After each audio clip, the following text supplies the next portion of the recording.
Awaken Church. Morning. How's everyone doing?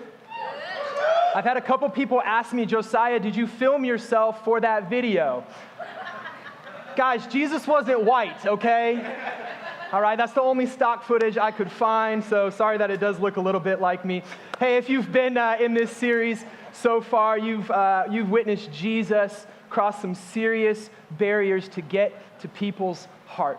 We've seen him overcome a lot of obstacles to be able to show great love to people. One of the key takeaways so far in this series as we've been studying the book of John is that Jesus pursues those he seeks, and his love is persistent.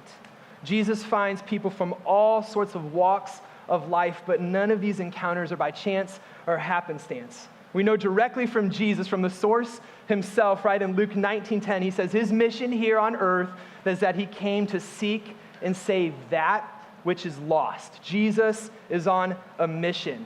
And the story of John is how he's pursuing people on this mission.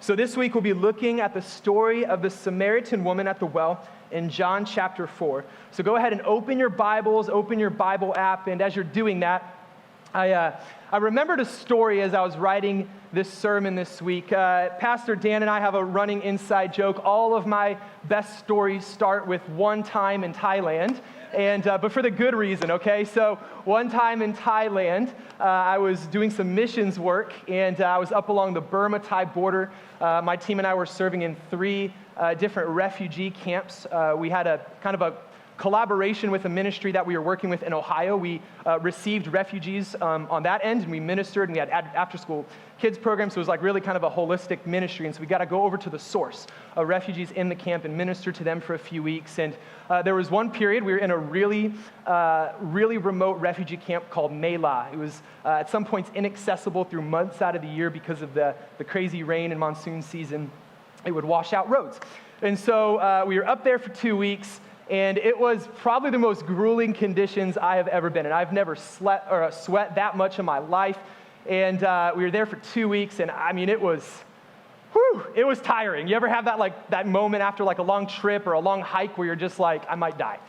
That's how I felt. So we got back to Chiang Mai and in the kind of a hub spot, and we got back to the hotel that we were staying in, and I was dying for a shower. I smelled ripe, and I could not wait to get in the shower. So I head up to my room, and I won't get too graphic here, but kind of started the process, all right? So got down in the boxers, I'm opening up my duffel bag, and I kid you not, some demon lizard, maybe even Satan himself, jumped out of my duffel bag. And I'm not talking about like a little like Florida gecko or something. This thing was at least 18 inches long. And it was red, okay? All I saw was red, and I felt like red on black is out of friend. I couldn't remember it. I couldn't remember the rhyme. I was so scared. And if you know me well, you know I'm not a huge fan of the outdoors. I jumped on the bed and started screaming like a 6-year-old girl, okay? In my boxers, right? I'm screaming. People barge into the room. There is at least half a dozen to a dozen hotel attendees, my friends, all thinking, what's happened? Is Josiah like getting assaulted or something in the room? And they worked tirelessly to catch that lizard, and there's me, just losing my mind on the bed screaming. As I remembered that story and kind of the funniness of it, I thought, man, isn't it true? We all have a little bit of unexpected baggage that we're carrying. Sometimes it's a lizard and maybe some unexpected circumstances, but sometimes it's a little bit more serious than that. And if we're willing to open up our hearts this morning, what we're going to find is that Jesus is seeking to free us from that unwanted baggage, from the unwanted guests and the baggage in our life. And despite the many barriers and challenges, we're going to learn that Jesus loves people like you and like me, people with a guilty past, perhaps even presently living in hard, messy circumstances. And he loves us, and he brings us hope. So y'all ready to jump in? Yeah. All right, let's do it. John chapter 4, we'll start in verse 1 through 6. It reads this. It says, Now when Jesus learned that the Pharisees had heard that Jesus was making and baptizing more disciples than John, although Jesus himself did not baptize, but only his disciples, he left Judea and departed again for Galilee. And he had to pass through Samaria. So he came to the town of Samaria called Sychar. near the field that Jacob had given to his son Joseph. Jacob's well was there. So Jesus, wearied as he was from his journey, was sitting beside the well. It was about the 6th hour. As you probably figured out by now, there's two key characters in this story. There's the woman and there's Jesus, both crossing paths from very different journeys in life. And as we study this morning, I want to invite us to view this story. It may be familiar to you, but I want to invite you to view this story from two different perspectives. One from the perspective of Jesus, who we learned is seeking and saving the lost woman here. And then the perspective from the woman who's caught up in hopelessness and despair. Can we kind of hold those two perspectives of the story separate? I think it's going to help us. The first several verses of John chapter 4, they introduce us to a weary and tired Jesus. He's most likely covered in dust, right, scorched from the midday sun, and he's resting next to an ancient well with a lot of history attached to it. Now, this scene isn't hard for us to imagine. We live in Texas Hill Country, a little bit of a similar topography in which Jesus would have found himself. Imagine yourself hiking around like Lake Travis an early August day, right? You'd have early August day around noontime. You'd have sweat pouring down your face. Your shirt would be soaked with sweat. You'd be dying for some AC and some water. This is the circumstance that we find Jesus in. Now, take a look at this map that's going to come up behind me. This isn't an ordinary journey that Jesus is on. He's on a mission, and his mission has led him to stepping into one of the most hostile regions in the area. There's a centuries-long tension that's brewing between Jews and Samaritan, leading to what most of the scholars describe as bitter hostility. And we know that from the journey, Jesus is starting in Judea, as you can see at the bottom of the map, and he's heading up to the area, the region of Galilee, and he's got to cross right through. And so right there, with that little circle in Jacob's well, is where we find Jesus. So it's important to understand this morning is that the Jews look down on the Samaritans. Okay, they look down on the Samaritans as some sort of like racial half-breed heretics. Talk about some serious barriers to overcome. What the history is behind it, and I won't get too much into detail. It's some interesting research if you want to do it on your own. But the Assyrians, around the mid-700 BC, they had conquered the area. And if you know about the story and the history of Israel, at some point they divided into two kingdoms.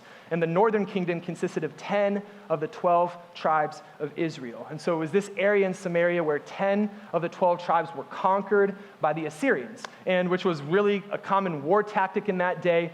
They desolated the land and then repopulated it with people from all over their empire. And so you've got interracial marriage happening. You've got people coming in with their own little g gods and their pagan religions, and it's starting to intermix with the culture. Well, if you know anything about the Old Testament, you know this is a big deal to the Jews. The Jews were called to be set apart. God's chosen people set apart from the brokenness and the mess of the world around them. And so it left a lot of room for that bitter hostility to take place. So Jesus is resting alone in the shade by the well, and in comes our other character, the woman. Now, we don't know her name, but we know she's coming with baggage. See, it's unusual for a woman to be fetching water alone, and especially at this point in the day when it's so hot. I grew up in the Middle East, if you don't know my story, and it's still very true to this day. People try to avoid the midday sun. You do the activities in the morning or in the evening, but that midday heat, man, it's stifling. So it's unusual that she's coming to this place, and what that helps us understand is that this woman was some sort of social outcast.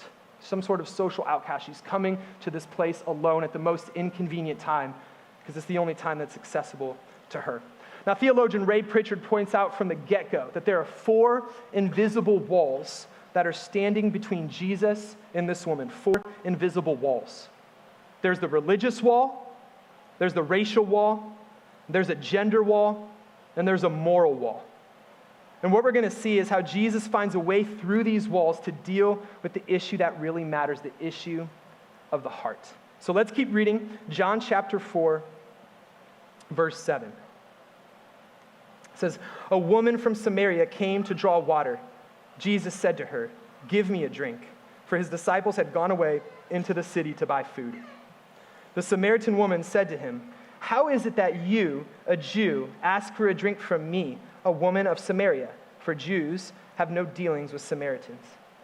Jesus answered her, "If you knew the gift of God and who it is that is saying to you, 'Give me a drink,' you would have asked him, and he would have given you living water."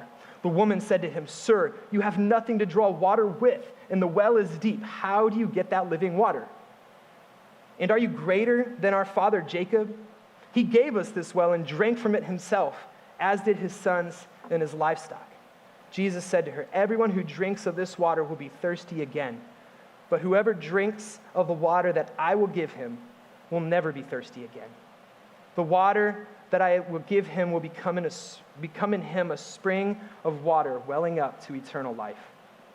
The woman said to him, "Sir, give me this water so that I will not be thirsty or have to come here to draw water." The first thing that we observe this morning is that Jesus creates contact. Now listen here. I know living in Texas, there can be some interesting interaction with culture. There's a couple times where my wife and I will step into a restaurant, maybe in the Georgetown area, and I'll open the door, and I'm not going to lie, everybody is dressed like Don Bentley, okay? They've got the boots on, they've got the pearl snaps or the fishing shirts, they've got the hats, the buckles, and there is me feeling super awkward and out of place, right? You know who the true Texans are in some circumstances.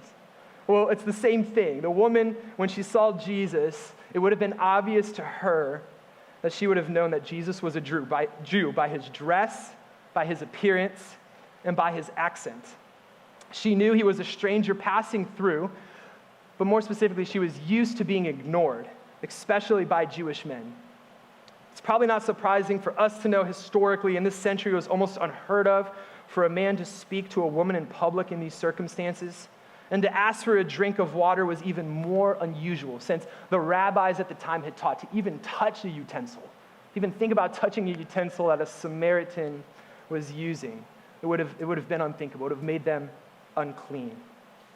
And so this woman, she arrives at the scene, and the thing is that she's not looking for Jesus. All she's looking for is water, yet she's suffering under an invisible burden of shame. Here's the truth. Jesus is looking for her. He has a divine appointment with this woman, and he's right where he's supposed to be. You see, in a simple request for a drink of water and appearing to be the one in need, Jesus smashes the existing walls between him and the woman. First, the racial wall, that a Jew would speak to a Samaritan in the first place. Second and third, the gender and moral walls, that a man would speak to a woman he didn't know in public. And then fourth, that fourth invisible wall, the religious wall, that a Jew would drink from a Samaritan's cup. And just like one swift blow, Jesus knocks down those walls and completely disarms this woman. She doesn't even know how to really engage in the conversation because she's so thrown off balance. So there's some important notes to make in observing how Jesus goes about creating contact with this woman. The first thing, and write this down if you're taking notes, is that Jesus creates contact at the cost of comfort. See, Pritchard points out the obvious. If you have to go to Samaria to reach Samaritans. You have to go to Samaria to reach the Samaritans.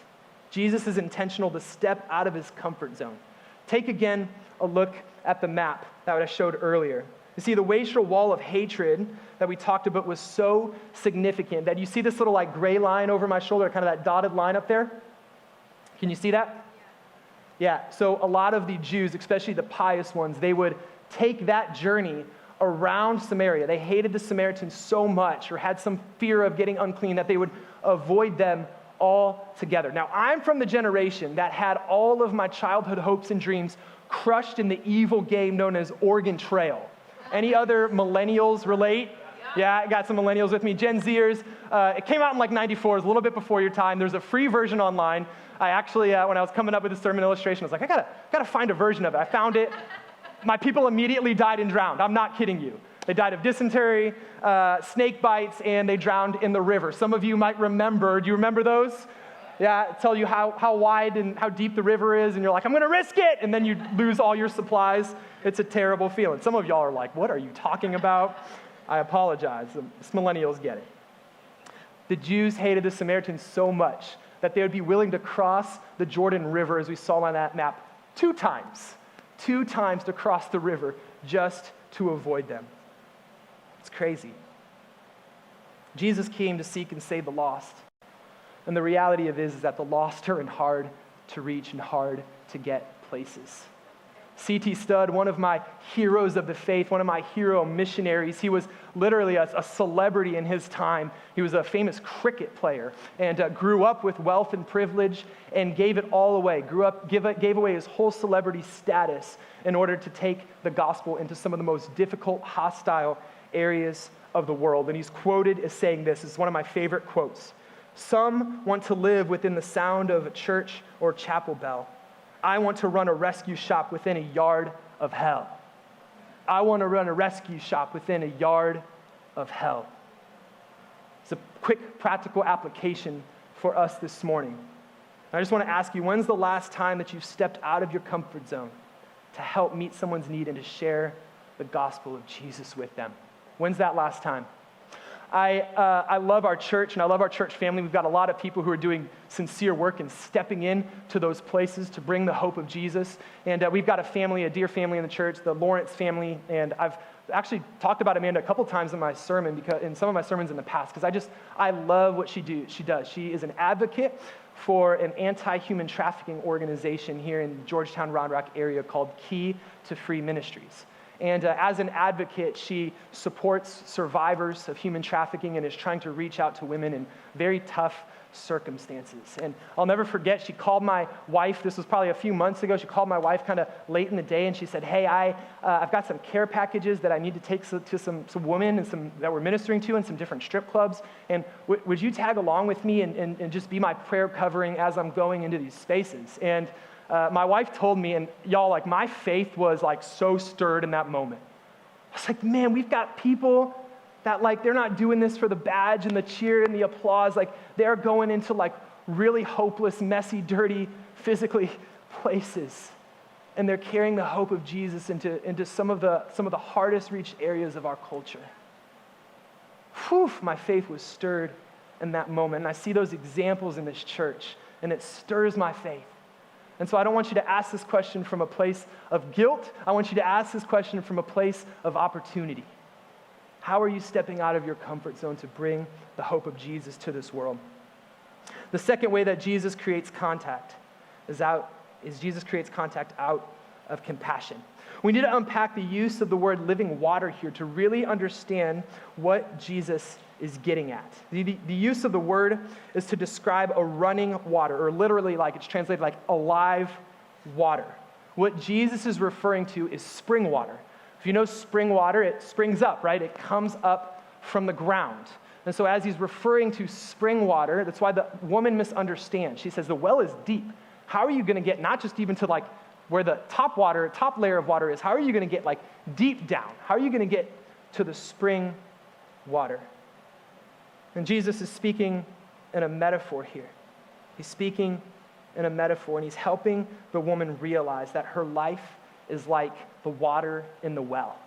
It's the stagnant, dead water that's on the top. You don't want to really drink that water, especially if that water's been sitting there for a while. You want to go down to the source itself. You want to go down deep. And Jesus is gently helping her understand that her life is like this stagnant water. He's disarming her. And he's giving her a different perspective of how to view her life. See, in the midst of this circumstance, what he's giving her is the promise of that fully alive kind of life, that fully alive kind of water. Jesus shows the woman both the stagnation of her spiritual life, but also the opportunity that she could have. But here's the issue. She's still thinking in material terms, despite Jesus' pursuit, despite the things that he's starting to uncover and that she's probably starting to comprehend. She's resisting. There's a wall, and she's holding Jesus at bay. She's thinking in material terms. So she asks for physical water, so she no longer has to be confronted by her shame, her embarrassment, and that she can get on with her life. She says, give me the spring water, give me the healthy water so I'm not thirsty again, and what? I can stop coming to this well. I don't know about you, I've prayed that prayer a few times in my life. God, if you could just fix this problem, this hindrance, this screw up that I had, if you could just cover for me on this spot, you've got my whole life. How many of you have prayed that prayer? It's come out a lot, right? And then when Jesus does answer that prayer, it's kind of like, okay, we get on with our lives and we forget. And that's kind of her mentality right here. She's thinking in material terms. Get the shame out of the way so I can just get on with my life. Let's continue our reading. John chapter 4, 16 through 26. And Jesus said to her, "Go, call your husband and come here." The woman answered him, "I have no husband." And Jesus said to her, "You are right in saying I have no husband, for you have had 5 husbands, and the one you now have is not your husband. What you have said is true." The woman said to him, "Sir, I perceive that you are a prophet. Our fathers worshipped on this mountain, but you say that in Jerusalem is the place where people ought to worship." Jesus said to her, "Woman, believe me, the hour is coming when neither on this mountain nor in Jerusalem will you worship the Father. You worship what you do not know. We worship what we know, for salvation is from the Jews. But the hour is coming and is now here when the true worshipers will worship the Father in spirit and truth. For the Father is seeking such people to worship him." Verse 24, God is spirit, and those who worship him must worship in spirit and truth. The woman said to him, "I know that Messiah is coming, he who is called Christ.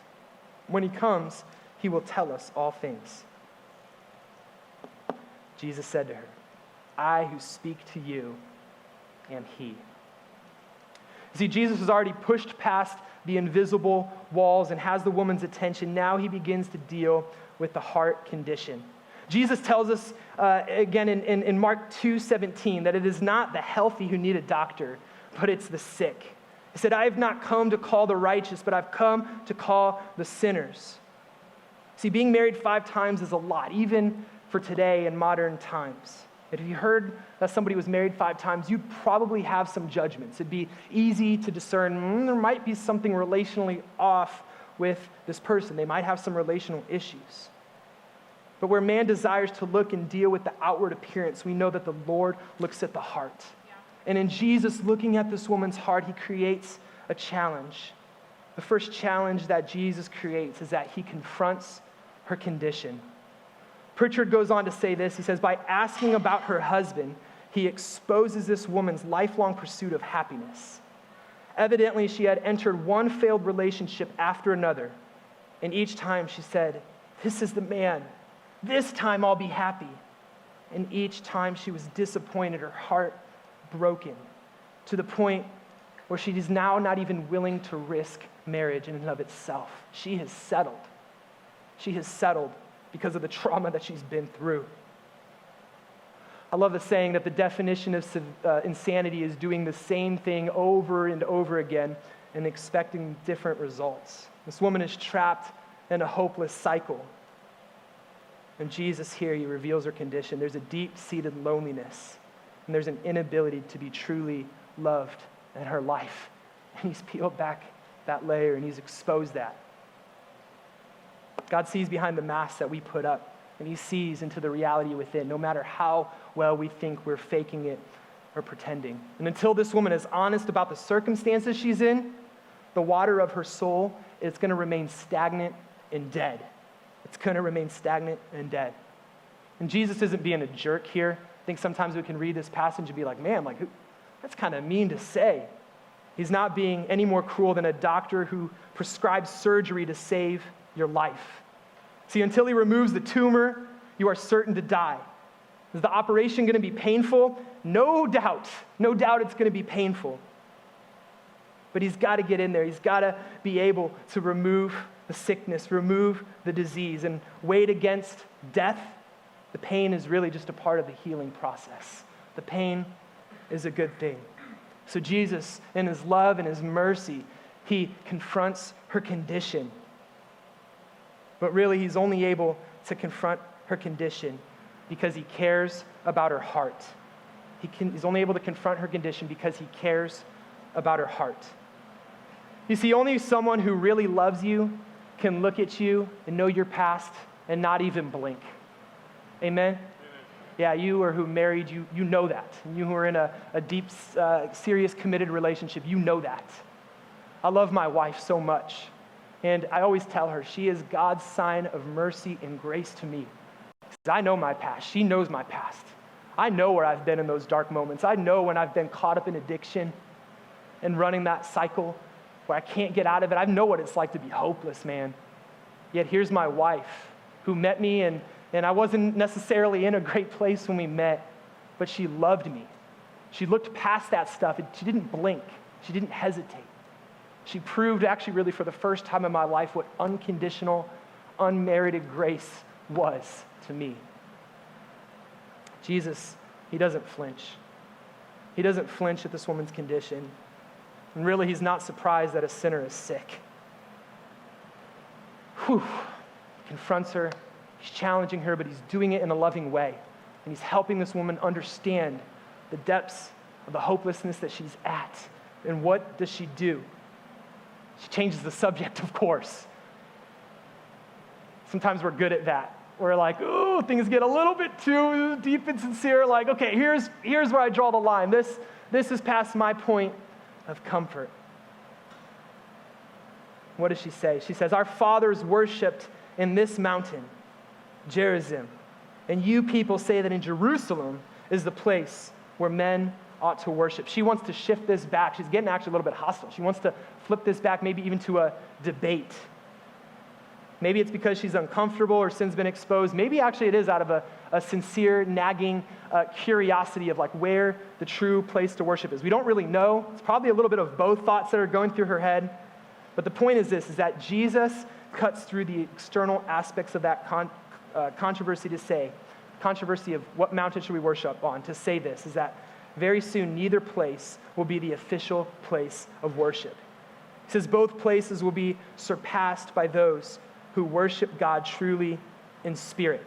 He is referring to the new age of the Spirit based on his finished work of the cross. Now remember, this is before his death, his burial, and his resurrection. So he's referring to the things that are going to come.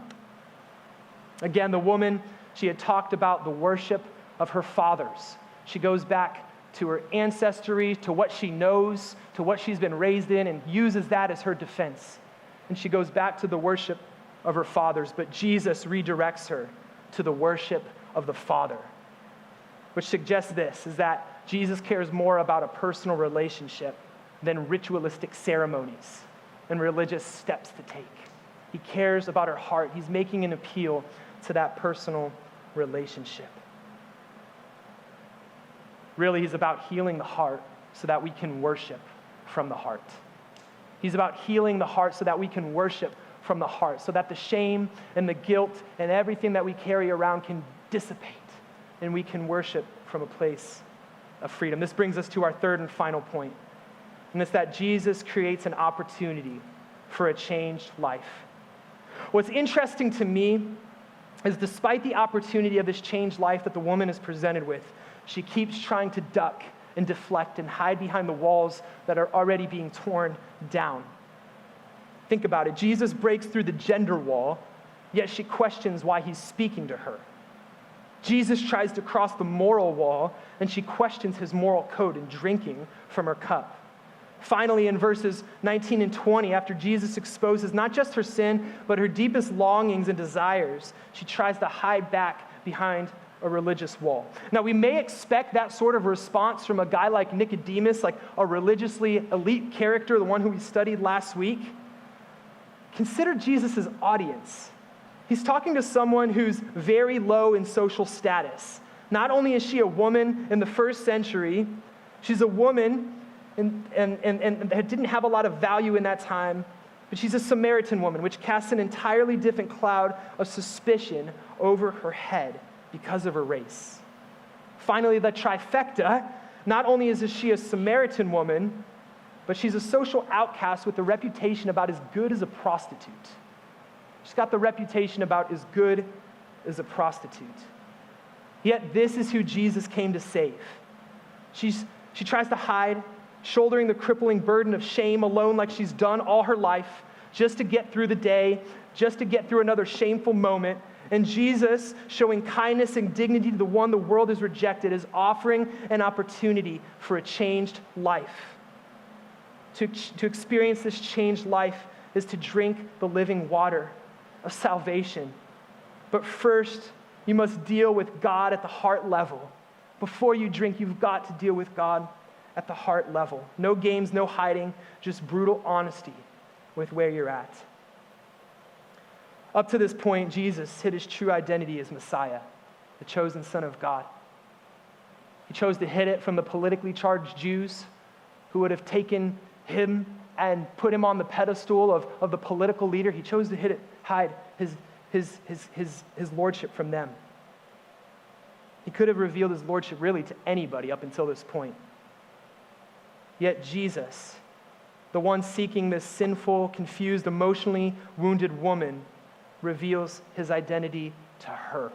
Out of all people, to her, the lowest on the social rung, so that she could become a true worshiper of the Father, so she could become one who worships in spirit and in truth.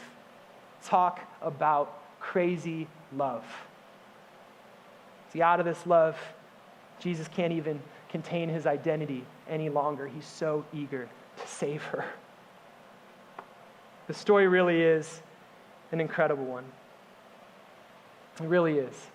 There's so much more to unpack. I wish we had like 5 weeks just to spend on this story. And I want to encourage you, take this into your quiet time this week.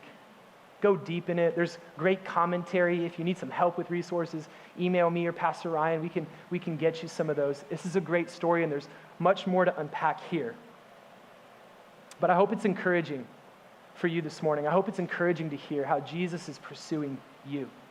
And I think there's a few ways that I want to call us to respond. As the band makes their way back up forward, I want to draw our attention to a few different areas. I want to speak first to the Christ. Is that we have an inability to see past the walls, the 4 walls that we talked about. We have an inability to see past those walls. And we tend to get so fixated on the outer appearance of things and act surprised when a sick world is sick that we actually miss opportunities to love people at the heart level. I don't know why we do this. And if you can see some of that tendency in your own life, I don't know why you do this. But I want to invite you to ask the Lord, search your heart. Search your heart. Ask him, why is it so hard to step out of those areas? Why am I obsessed with the church bells and not the warning sign of hell? The reality of it is that we're living in a war zone, and you're a medic. You're called to tend to the wounded, to the sick, to the hurting. And that's your purpose. So I don't know what it is that prevents you from getting there. Maybe it is a prejudice, and maybe that is just something that the Lord needs to deal with in your own heart. Maybe it's just a lack of awareness. Whatever it is, let's take that to the Lord. Let's be in comfort zones to bring hope to the ones who need it the most, just like Jesus did. As I was preparing, kind of putting my final touches on the sermon this morning, I just felt like the Spirit was just drawing my attention to speak to a moment of just families, and specifically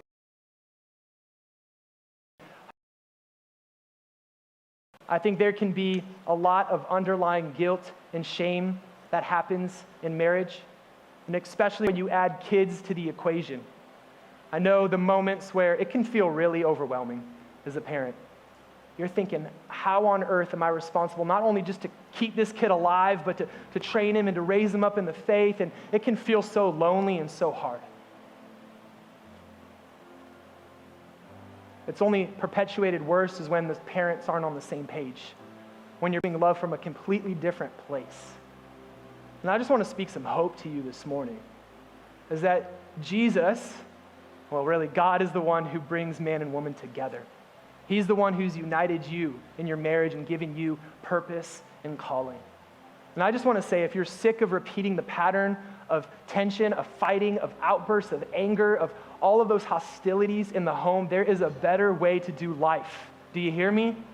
There is a better way to do life. Jesus wants to bring peace and restitution to your marriage and to the way that you parent. He wants to bring unity between you and your spouse and how you love your children and how you raise them. I believe it for you. Please, get out of the cycle. Come, talk to one of the pastors. Talk to your life group leader.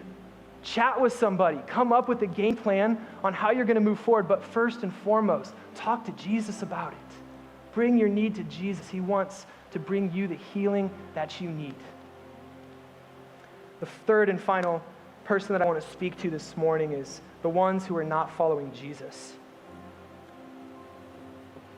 I just want to ask you a really simple question this morning. What are the walls that you're hiding behind?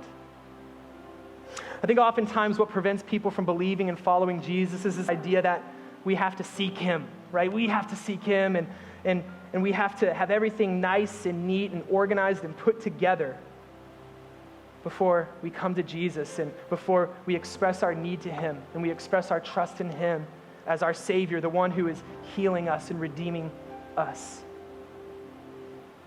It's just not the case, friend. It's just not the case. Look at the story of the woman and do it this week. Go and read the rest of the story. She goes into the city and she's like, I think I found the Messiah. I think I found him. She doesn't have perfect theology. She doesn't have the 4 spiritual laws. She doesn't have a great evangelistic plan, but she knows the Messiah. She knows Jesus. And until you want to see the heart change, until you want to break that cycle of hopelessness and despair, you've got to know Jesus. You've got to know him. You've got to know him. My question is do you know him? Do you know him, or are you hiding behind the excuses?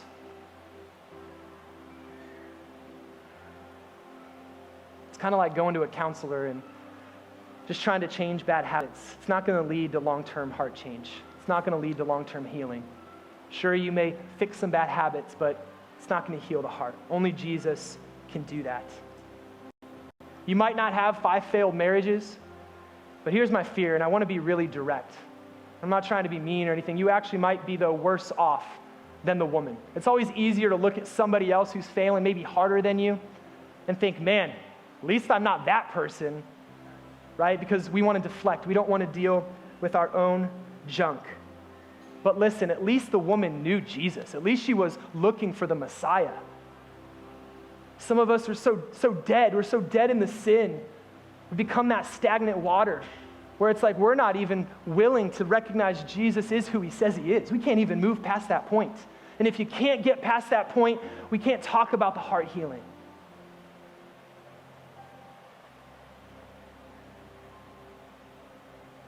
So I don't know. I don't know where you go from here personally, but I do want to invite you to let the Lord examine your heart. I'm just going to have a time of response in a last song. Let the Lord search your heart. Maybe it's anger, jealousy, bitterness, lack of faith, lack of hope. Take these things to Jesus. Take these things to Jesus and let him heal those wounds. Let him heal those wounds. Friends, every day that we have is a gift, and it's an opportunity to receive the mercy and the love of Jesus afresh. Why not today? Why not today to drink from the cup of living water, of saying, I'm tired with the dead, stagnant water. I want the real thing. I want the living water. Jesus is ready to meet with you this morning. He's ready to lead you to waters that you could never have expected. But first, you've got to recognize him. You've got to recognize him in his lordship. And you've got to confess him as the Son of God. The story ends with the woman believing in Jesus. She goes on proclaiming to her town that she's found the man that told her everything she ever did. It can maybe be something that we just easily gloss over. It's kind of a big, ambiguous statement. He's told me everything I've ever did. What the story is telling us is that the woman's shame is undone. The woman's shame is undone. Believers, you know what it's like to have your shame undone, right? Yeah. We worship from this place of freedom. We worship passionately here at Awaken Church because we know that Jesus came and crushed and smashed the chains of shame in our life. And this woman had a conversion experience that led her shame being undone. And she found hope in Jesus. I just want to invite you. I'm not going to ask you to raise your hands or stand or anything like that, but during this last song, Pastor Ryan's going to be up in the front, some of our other pastors, and we'll be in the back as well too if that's a more comfortable setting for you. And I just want to extend that opportunity today's your day of salvation, if today is the day of breaking that cycle of shame and hopelessness, we'll be ready to pray with you. We'll be ready to introduce you to a merciful, loving Jesus who's ready to wash you new and give you that resurrected new life. Amen. Let's worship together.